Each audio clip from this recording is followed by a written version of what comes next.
Hello students. सो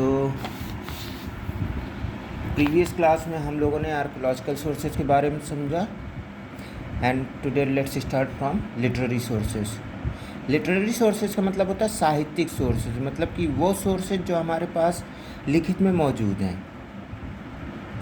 तो mysteriously the Indians were indifferent to writing history although they richly contributed to all branches of literature. Rudiments of history are preserved in our religious as well as secular literature. Thousands of years ago, when there was no paper to write on, our ancestors wrote on dried bhojpatras, the bark of trees, copper plates, etc. Earlier, the printing too was unknown, so our ancestors wrote their accounts by hand, and such handwritten accounts are called manuscript. तो भारतीयों के पास हज़ारों साल पहले कोई paper वगैरह नहीं थे। इनफैक्ट पेपरों का आविष्कार ही नहीं हुआ था हज़ारों साल पहले, लेकिन फिर भी हम भारतीयों ने कुछ चीज़ों का उपयोग करके उनमें हमने लिखा, जैसे कि जो भोजपत्र होते हैं, पेड़ों की छालें होती हैं, कॉपर प्लेट्स होती हैं, इन सब में हमारे पूर्वजों ने अपने टाइम के बारे में लिखा, अपनी जीवन शैली, अपने कैसे रहते थे, उनकी संस्कृति, उनका कल्चर वगैरह क्या था, ये सब उन्होंने उन चीज़ों में लिखा।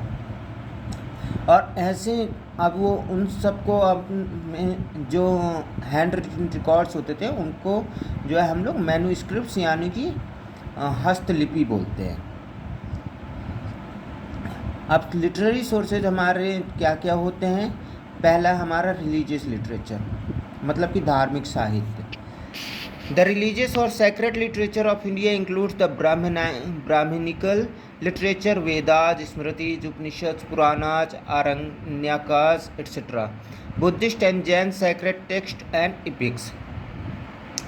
तो जो धार्मिक लिटरेचर है, धार्मिक साहित्य है इंडिया का, उनमें जो ब्राह्मणों द्वारा दिया गया लिटरेचर है, जैसे वेद, स्मृतियाँ, उपनिषद, पुराण, आरण्यकास, ये हो गए। इसके अलावा बुद्धिस्ट और जैन साहित्य भी है।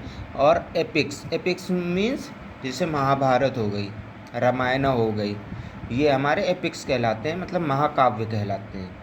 तो ये सब हमारे समाहित है रिलीजियस लिटरेचर में। सबसे ओल्डेस्ट ब्राह्मणों के द्वारा दिया गया साहित्य है Rigveda. It elucidates the religious, social and economic life of the early Aryans. The later Vedas and Samhitas provide rich information about the life of post-Vedic Aryans. The Smritis, composed mainly during the Gupta period, tell about the social and religious life of the people of that age. तो सबसे पुराना जो लिखा हुआ work है, लिखी हुई किताब है, वो है ऋग्वेद। ये जो शुरुआती आर्यंस थे उनके जीवन के बारे में बताते हैं, उनके सामाजिक और आर्थिक जीवन कैसा था। उसके बाद के जो वेद और संहिताज आए हैं वो पोस्ट वैदिक आर्यंस, मतलब पहले के जो वेद काल एक आया था, बीच में वैदिक पीरियड था।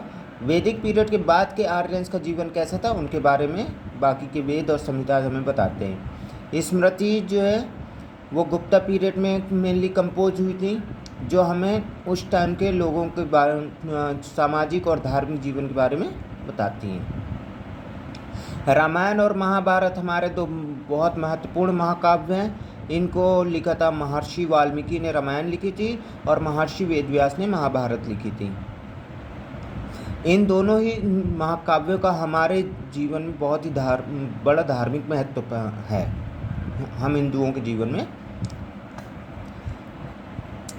Among Buddhist literature the Tripitakas are the oldest. They contain the religious view of Buddha, rules of the Buddha Sangha and Buddhist philosophy. The Jatakas are the stories of the lives of the Buddha in earlier birth. The Mahavamsa and Deepvamsa of Sri Lanka also throw a great deal of light on the ancient history of India. The Milind Panho presents philosophical dialogue between Menander, the Greek king, and Nagsena, a Buddhist monk.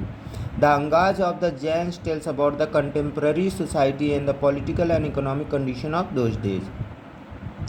तो बौद्ध साहित्य में सबसे पुराना साहित्य है त्रिपिटकास।